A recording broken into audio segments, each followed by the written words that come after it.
I now request Mr. Banerjee to address the gathering. Justice Kohli, Justice Bhambhani, friends, we heard Mr. Nariman. Mr. Nariman also has written the foreword to the book, and it's an extravagant title. The book has an extravagant title, but it's worth every page. But let me start by saying this. I have been asked by Tariq not to speak about the book at all. So I will desist and leave you to discover the joys of the book yourself.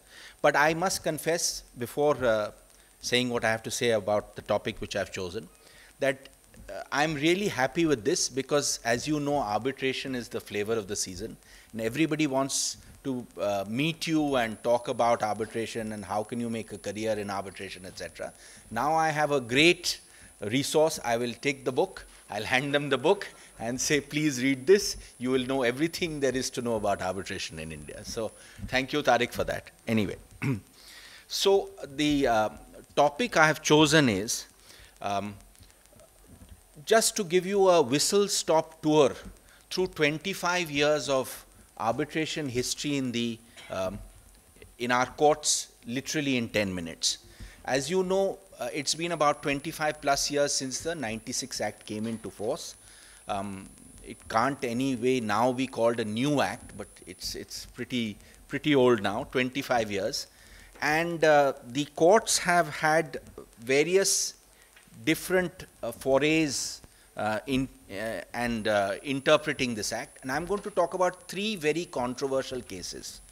One is Bhatia International, one is ONGC Saw Pipes, and one is SBP and Patel Engineering. And I picked these three cases for a particular reason, which I'll come to.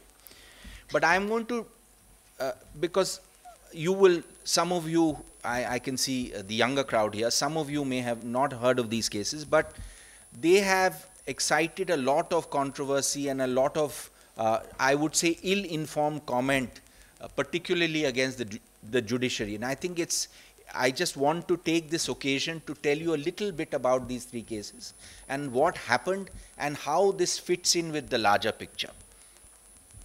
So picture 1991, winds of liberalization come in. I don't know how many of you were there in 91, but anyway, it was a huge change for most of us. Fast forward to 95, 96, the government of the day then decided that we should have a new act, which was a very good idea because there was a lot of criticism about the 1940 Act, both by the judiciary and by business. So we were presented initially through an ordinance and then finally through the 96 Act with a completely new act. Good idea.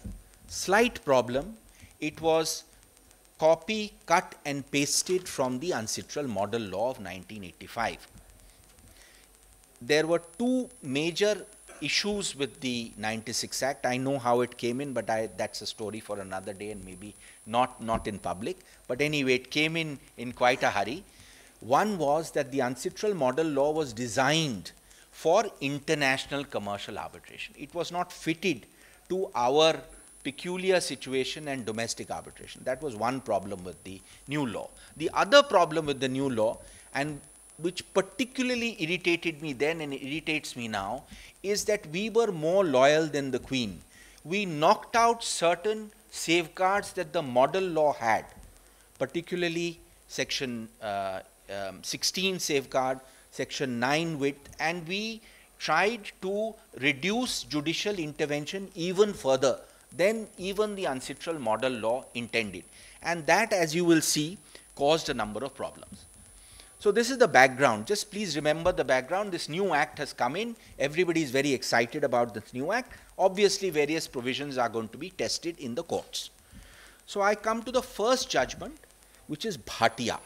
Bhatia International and Bulk Trading, for those of you who may not have heard of it, it was a reasonably straightforward case. There was a dispute regarding a power plant in Madhya Pradesh. There was a foreign party called Bulk Trading. They wanted some interim relief. Section 9 was what they invoked. The act, according to us, I was on the losing side with Mr. B. Sen, was pretty clear The Act said Section 9 is part of Part 1, and Part 1 only relates to domestic arbitration. There's no question of any such relief being given under Section 9. Of course, the Supreme Court proved us wrong. I remember Mr. B. Sen's words, we were slaughtered. Justice Variava essentially overruled the high courts of Odisha, Bombay, Madras, Delhi, and Calcutta. One of the judgments was of Justice Rumapal. I remember Mr. B. Sen arguing that, look, the model law extends Article 8, 9, 35, and 36 to foreign seated arbitrations. We don't have that. How can you rewrite the legislation? Justice Variava's simple answer in court and also in the judgment was that otherwise it will be a case of a party being rendered remediless. So let us extend Section 9 and Part 1 to foreign seated arbitration. So in order to do a great right, maybe do a little wrong. So that had a cascading effect. You had Venture Global, then you had finally Balco, which somehow partially sorted it out, and then finally legislation had to intervene in 2015 and extend Section 9 to foreign seated arbitrations. All this mess would not have happened had we not tinkered with the model law. The model law already provided the solution. We created the problem by way of legislation, and then we blame the courts for Bhatia or Venture Global, etc. When you do not provide a clear legislative remedy and a court sees injustice, they will step in with band-aid solutions which may create other problems. So it's unfair to criticize the Supreme Court in Bhatia, though we lost. But anyway, that's another matter. I'll move on to the second case. ONGC saw pipes, even more controversial. ONGC saw pipes was a case sometime in 2003. Essentially, it was one of those classic cases. ONGC, as always, lost the award and was in challenge. And we had come up to the Supreme Court, and the jurisprudence there was that Section 34 is now based on Article 34 of the New York Convention, public policy very narrow. We really didn't have a case. But we had on our side Mr. Ashok Desai, and that actually made the difference. So as you will, many of you will know, the Supreme Court effectively invented patent illegality as a ground. But I must tell you who is the author of this patent illegality. So when we were briefing Mr. Desai, one of the words that I suggested was manifest disregard, which is a US concept. Somehow fit it in, somehow expand public policy. But this phrase, patent illegality, was coined by him extempore in court. I mean, he was, a lot of us remember him very fondly, he was in his own way brilliant, and this phrase of patent illegality then came in. And the reaction was from the bar and from other people was really there was a huge pushback against saw pipes, and I'm quoting Mr. Nariman, Mr. Fali Nariman. The court has altered the entire map of arbitration law and put the clock back to where it started under the 1996 Act. The 1996 Act might as well be scrapped. Very, very harsh words. Fair enough. Okay, we have introduced patent illegality. Fast forward a few years, come to 2015, lo and behold, patent illegality is now part of our law through legislative intervention. Why? Because UNCITRAL model law again is designed for international commercial arbitration. In our country, we have arbitrations and arbitrations. Many of us have seen awards which are crying out to be interfered with. There are all sorts of awards one sees in the course of one's practice. And necessarily in India, you may need for purely domestic arbitration a wider challenge, and patent illegality is coming. So before one starts blaming Justice M.B. Shah for his judgment of 2003, accept the fact that in 2015 the legislature has, after some deliberation, brought it in. So perhaps he was ahead of his time, or perhaps our legislation was defective and the court filled in the gaps. So I am not such a critic of saw pipes as people were contemporaneously. Anyway, that's the second controversial judgment. So you have a judgment under section 9, you have a judgment under section 34, and that leaves section 11. So section 11 is unique. Section 11 is based on Article 11 of the model law. There are maybe 150 countries now who have the model law. I'm not sure what the figure is. No other country in the world has any law on section 11. Nobody. I'm a national correspondent for Clout, which is case law on uncitral texts, and we contribute to this database. Nothing. There is no law under section 11. Why? So I'll pose the question and I'll give you an answer at the end. Anyway, so section 11 comes in. First it goes to 3 judges, Konkan, Mehul. Then it goes to 5 judges, Konkan, Rani. Then it goes to 7 judges, SBP, all on appointment of arbitrator and judicial and administrative. This debate goes on and on and on. I remember appearing before the 7 judges. It was the most hostile bench I have ever appeared before. Justice Thakkar, who gave the dissent, did not say one word in support when the matter was being argued. So there were 7 of them, and please remember this was quite some time ago.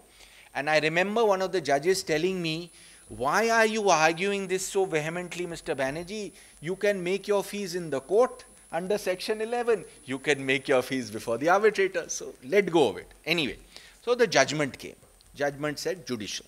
Fine. Okay. The net result of this is, then there was one more development in the Boghara Polyfab case, where Justice Ravindran tried to classify some issues to be decided, some issues may be decided, some issues not to be decided, threefold clarification. All on a simple question of appointing an arbitrator. Anyway, legislature intervened, 11(6)(a) was brought in, that you will confine to the existence of the agreement, existence of the arbitration. Even after that you have Vidya Drolia, now again you have a constitution bench. So why has this happened? And why is it happening here, and why is it not happening everywhere else? And the answer is, again, I'm sorry to say, squarely at the feet of the legislature. In every other country in the world, at the section 16 stage, you have 100% full appeal. So you appoint, an institution appoints, you really don't have to go into any depth or detail, and you appoint an arbitrator. There are courts now in J&K, I think arbitrators have not been appointed for 11 years. I mean, what is the, and you can't even blame them, because now before you appoint, you have to decide arbitrability, you have to see this, you have to see limitation. Every other country in the world, you appoint the arbitrator, matter goes in 16, you raise every point you can in 16. If you win, fine. If you lose, there's a full-fledged appeal. There's a full-fledged 16 appeal on every aspect. When the judge can see, as an appellate court, you can see every issue, accord and satisfaction, fraud, arbitrability, you have whatever evidence, at least you can see what there is, and you can either stay the arbitration or permit it to continue, or whatever it is. I suggested this to Justice A.P. Shah. I wrote him a letter when he was the chairman of the Law Commission. He called me, we had a meeting. He says, "Gaurav, I am not going to introduce your section 16. I don't trust the judges. They will interfere at the 16 stage. But the problem is, if they don't get an opportunity at the 16 stage, inevitably at the section 11 stage, despite your 11(6)(a), if a judge of a high court or the Supreme Court feels that there is something blatant, there's some injustice, he or she will interfere." So it's like a vessel. If you don't have a designated outlet, every situation will have to be tackled by the courts in some patchwork fashion. So if you see all these 3 cases, every blame is placed on the judiciary. But the reality is, each of these could and ought to, and some of them have been solved by legislation. And I think the message here is that we must be nimble. Other countries are amending their arbitration legislation on a yearly or a 2-yearly or a 3-yearly basis. We are far behind, and we place impossible burdens on the courts to decide issues which really, I mean, really should a Supreme Court be bothered about appointing an arbitrator? They have so much more work and so many more important things to do. Anyway, I think I've run out of time. I will just conclude by saying thank you very much, and please, please buy the book. I would recommend it heartily. It is very interesting. It has every topic covered in detail. I've never seen any book like this. Congratulations, Tariq. Thank you, everybody.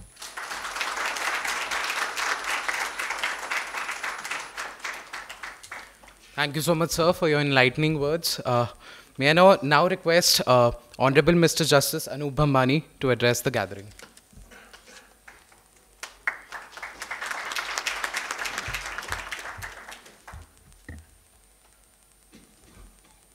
Honorable Ms. Justice Hima Kohli, Judge, Supreme Court of India, Mr. Gourab Banerji, Senior Counsel, Supreme Court, the author, the learned author, Mr. Tariq Khan,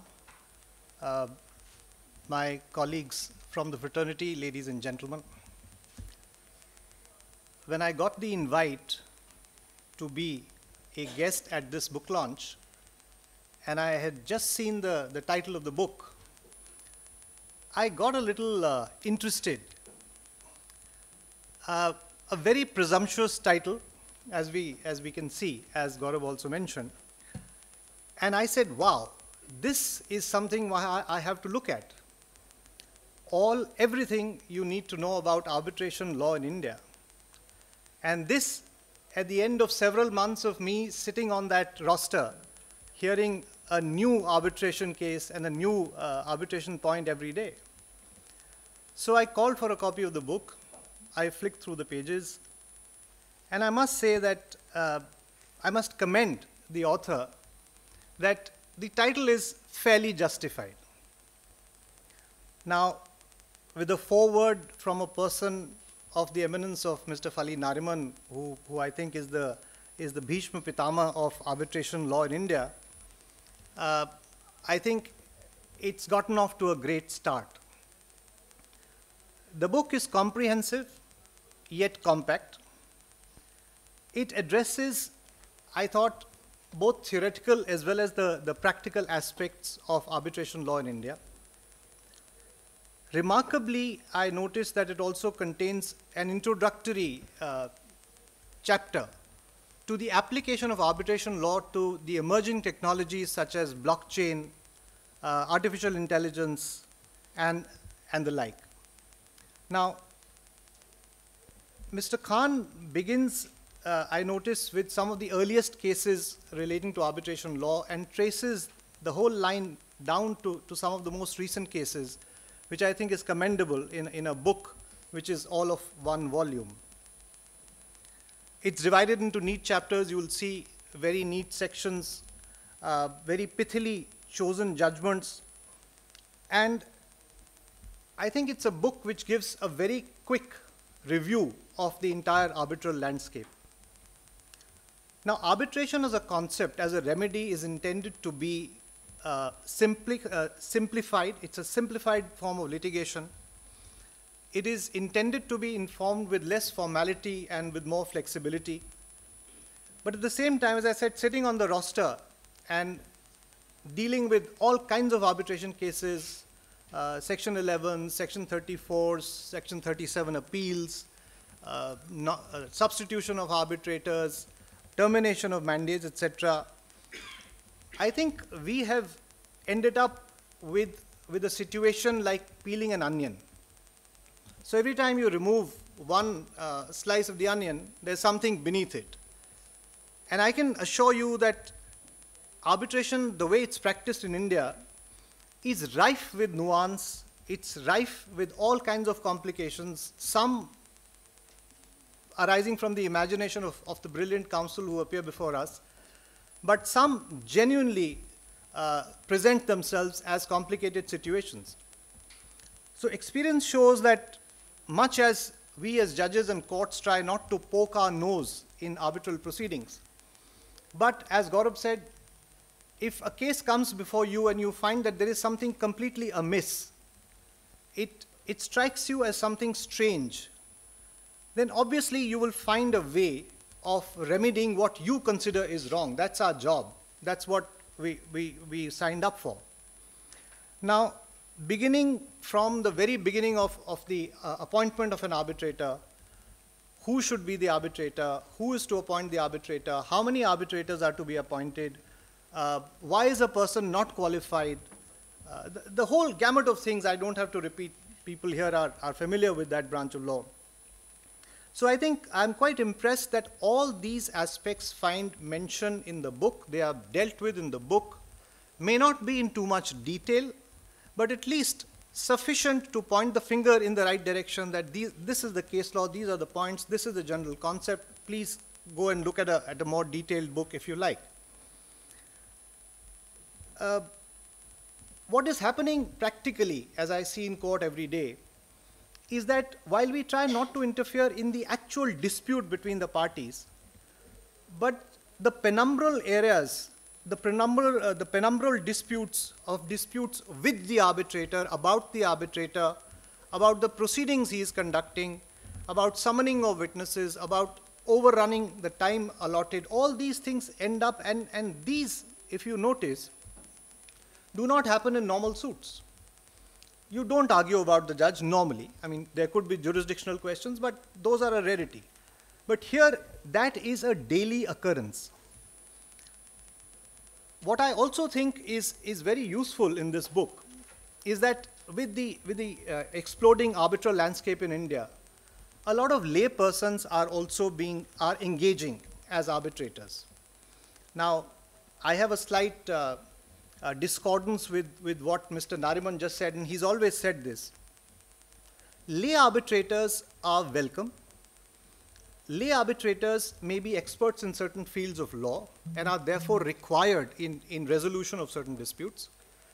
But at the same time, in my view, and I may be in a minority in this, the arbitral process is an alternate remedy. At least the way we deal with it in India, it's not alternate law, which is why you put the arbitral award, ultimately you begin from a court and you leave from a court. So you again put it back in the lap of a judge. Now, if it is such an alternate remedy within the four corners of our law, then some legal training, some legal background is useful. We often come across awards where you say, what is this? I mean, how did the arbitrator consider this to be a piece of evidence at all?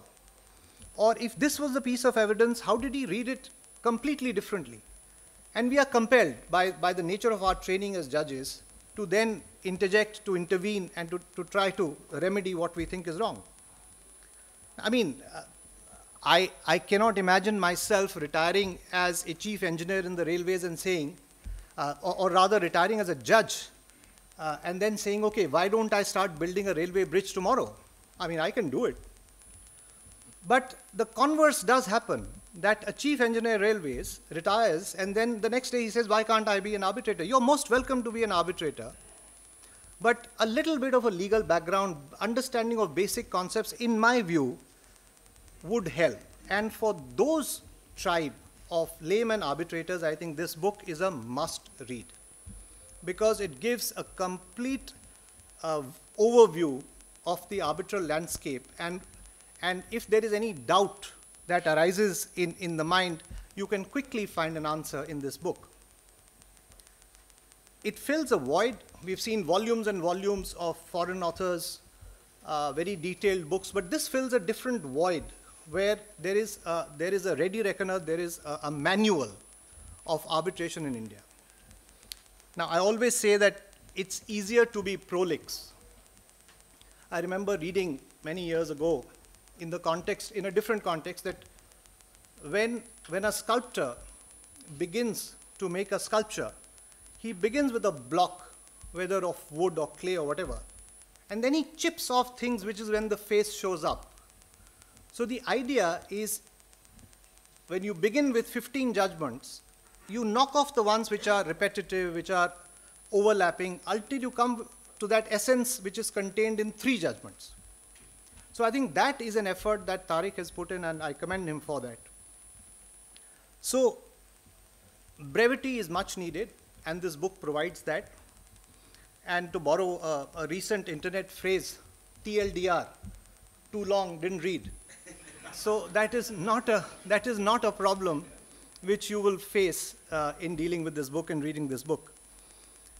That being said, and complimenting Tariq again for a very pithy, very sharp, concise volume on arbitration law, I would say perhaps you do need to look at that title again, perhaps just to say everything you need to know about arbitration in India, part 1.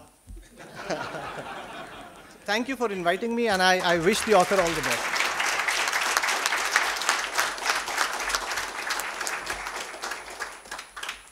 Thank you, Your Lordship, for your enriching words. May I now request Honorable Ms. Justice Hima Kohli to release the book. May I also request Honorable Mr. Justice Anup Bhambhani and Mr. Gourab Banerji to also join in the occasion.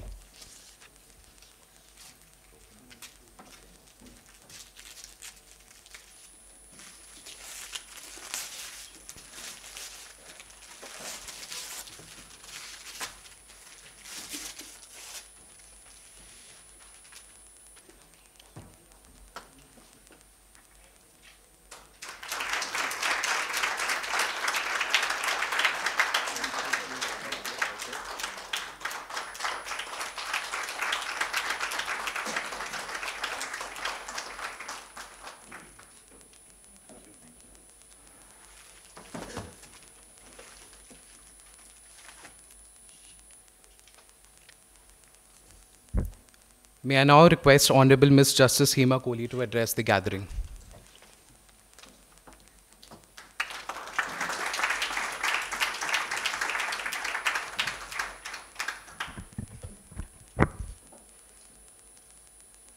Justice Anup Bhambhani,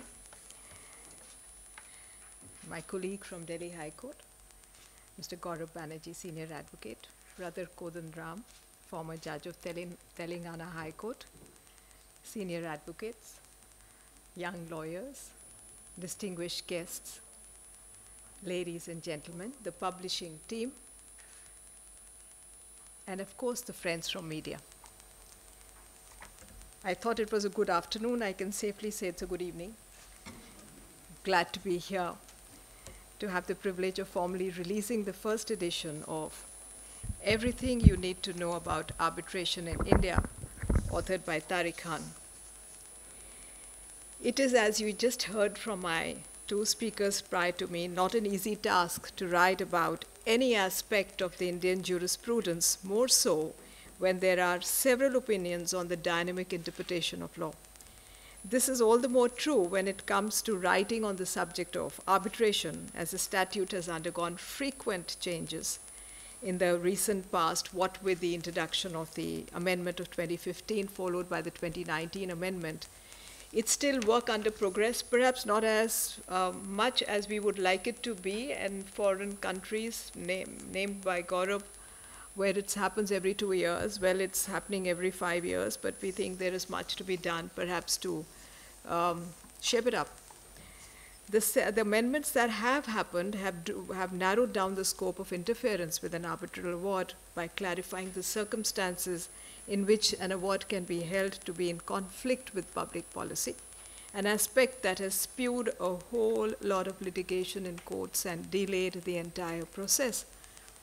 Though it is narrowed down, let's be honest, in every court, High Court, and for that matter, Supreme Court, there is so much of jurisdiction relating to arbitration alone that occupies the time of judges and engages lawyers. It's a complete set of jurisdiction.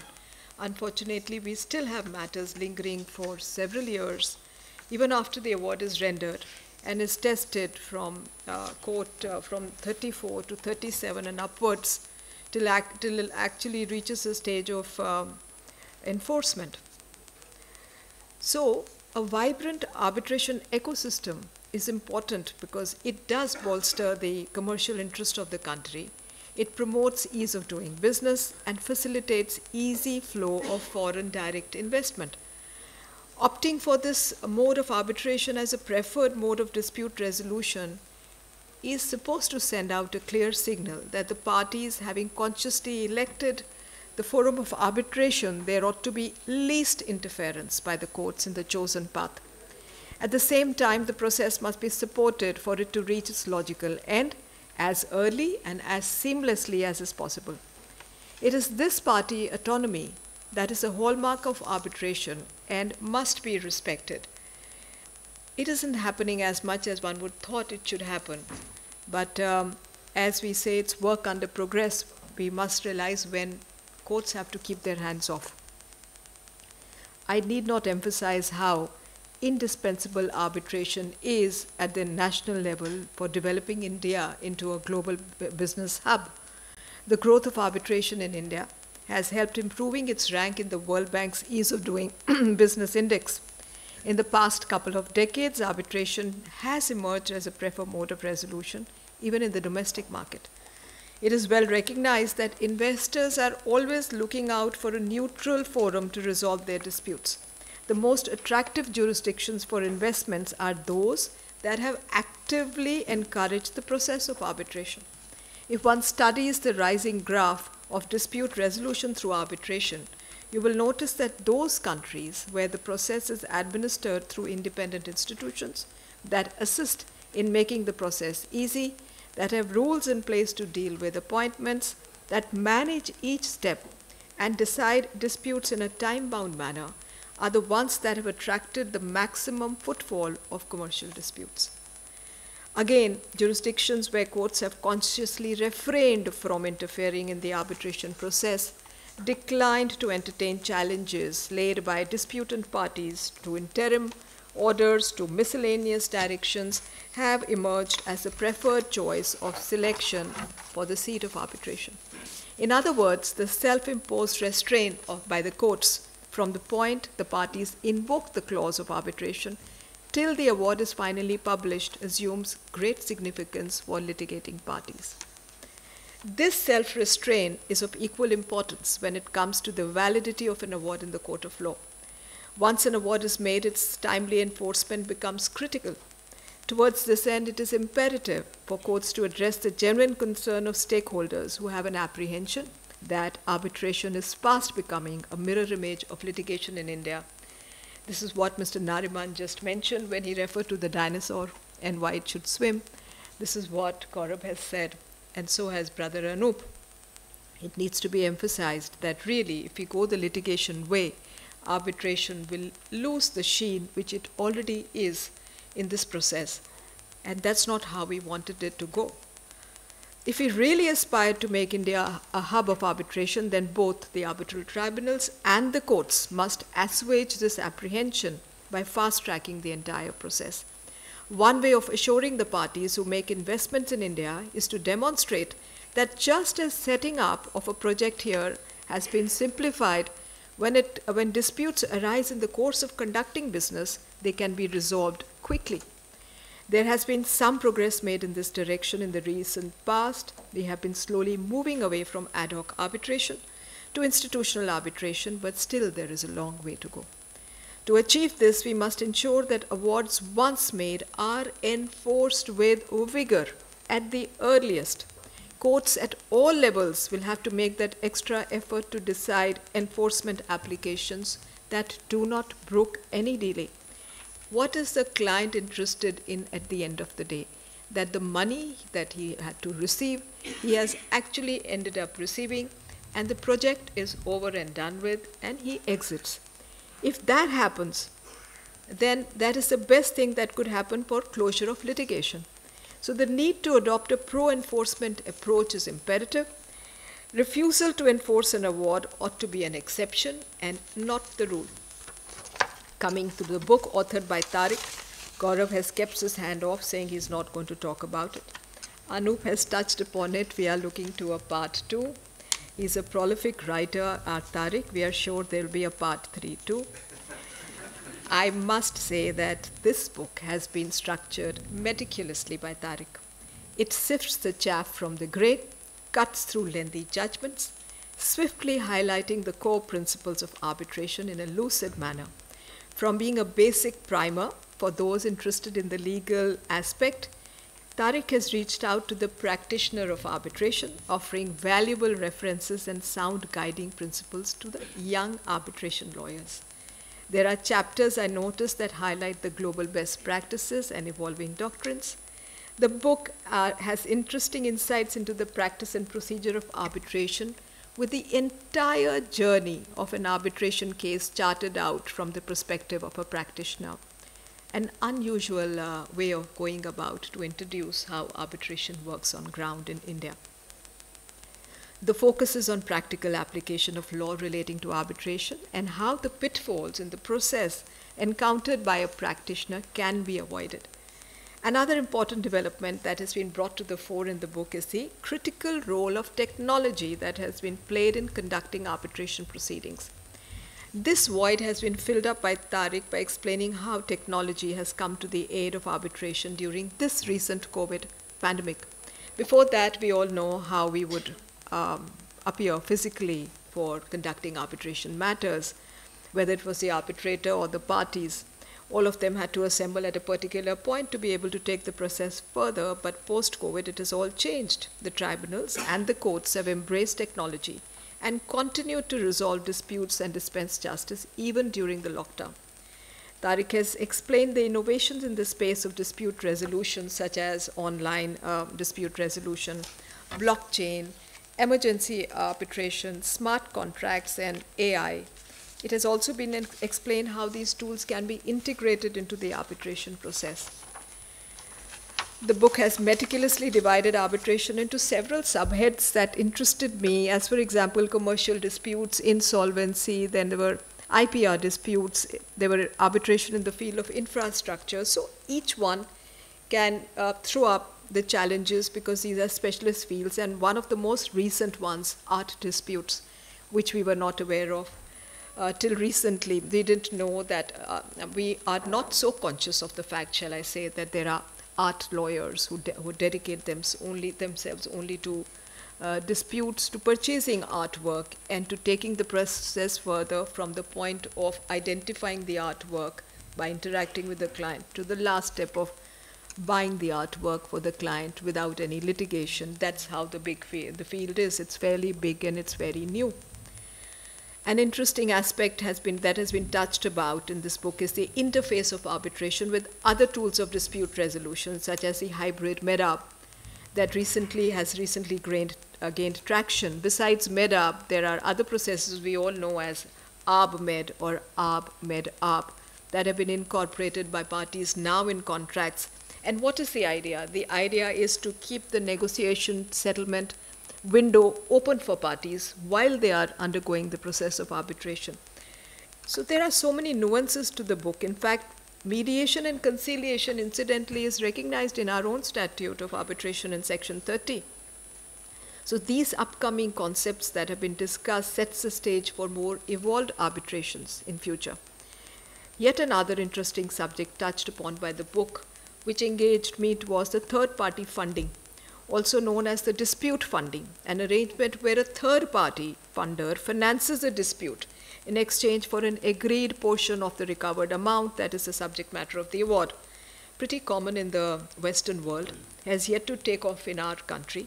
You can find a flavor of it in Order 25 of CPC, which recognizes litigation financing through state amendments. For example, Mumbai, Gujarat, Madhya Pradesh have these state amendments where they say that they recognize that a third party can actually finance litigation. Of course, it throws up a challenge for us because the legitimacy of this process is still open in arbitration. A concisely written 368 pages, the book is a big bouquet of a vast range of subjects relating to arbitration, from drafting, practice, procedure to modern-day concepts. That the book has gained immediate attention of the readers is apparent from the fact, and correct me if I'm wrong, Tariq, maybe the number has gone up, 800 copies have already been sold on online platforms, which says much about the book. Special efforts are being made by the author and the publishers Reuters to make the book more affordable by coming out with a paperback copy, which I must commend. It's always nice to know that a book is below a four-figure and it doesn't pinch the pocket, much as one would like to buy it. More so the younger members of the bar. My compliments to Tariq and the publishers for their effort to bring out this comprehensive, easy-to-read book on arbitration. It deserves a place on your library. Incidentally, this is the 6th book authored by Tariq. Part 2 and 3 has been forecast by some of us.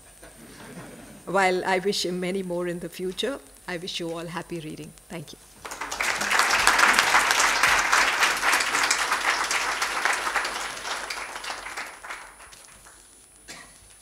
Thank you, Your Ladyship, for your insightful and encouraging words. We are deeply honored by your presence. May I now request Mr. Tariq Khan, Registrar, International Arbitration and Mediation Center, Hyderabad, to deliver the vote of thanks. Thank you.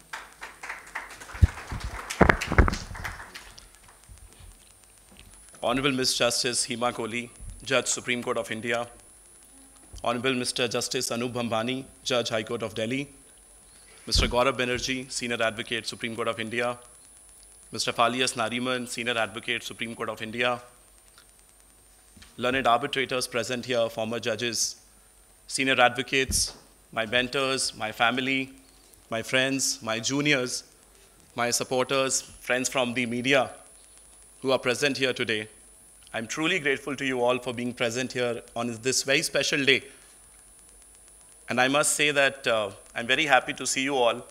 Now, I don't get to see you quite often because I'm in Hyderabad, but it's truly a pleasure to have such a dynamic panel with us and who shared their views on arbitration. But I would like to take this opportunity to thank my team who worked very hard on this book with me. And they're all standing there waiting for me to point it out. I would like to request you all to come on stage, please. Tushar, Dhruv, Umang, Aditya, and did I miss anyone? Aditya and Umang, Muskan, Dhruv, and Tushar. I didn't want to miss anyone. So these are the people who worked very extensively. And I must also thank Asaf, who worked with me on the copy editing part, if Asaf is here by any chance. Asaf, please come on stage. Sorry it's taking a little longer, but they deserve this because they worked very hard with me on this. And they are the real heroes. So, I mean, I'm here only taking the credit. So thank you all. Thank you very much for being a part of the team. I must also thank Mr. JP Singh, who has been my mentor and a great supporter since I joined the profession, and some of my friends who have come all the way from Telangana just to attend this function. So thank you very much. I truly appreciate all of this. But two things I'd like to point out. One is that Mr. Banerjee started by talking about 3 judgments, and this reminded me of Mr. D.A. Desai in the case of Guru Nanak Foundation versus Ratan Singh. On 29 September 1981, there was a discussion about the 1940 Act. And it was said that the way in which the scheme of the Act has been implemented has made lawyers laugh and legal philosophers weep. But I'm glad that almost 30 years from then, much has changed. And today we are talking, the Honorable Chief Guest, Justice Hima Kohli, talked about making arbitration a preferred mode of dispute resolution. So I'm very happy that we are talking about this and that arbitration has picked up. And Honorable Justice Bhambhani also said that how arbitration has grown over years. So trends are changing. We've come a long way. So thank you once again, everybody, for joining me. And it's a great pleasure for me. And please join us for high tea and snacks. We've made some arrangements for you. Thank you.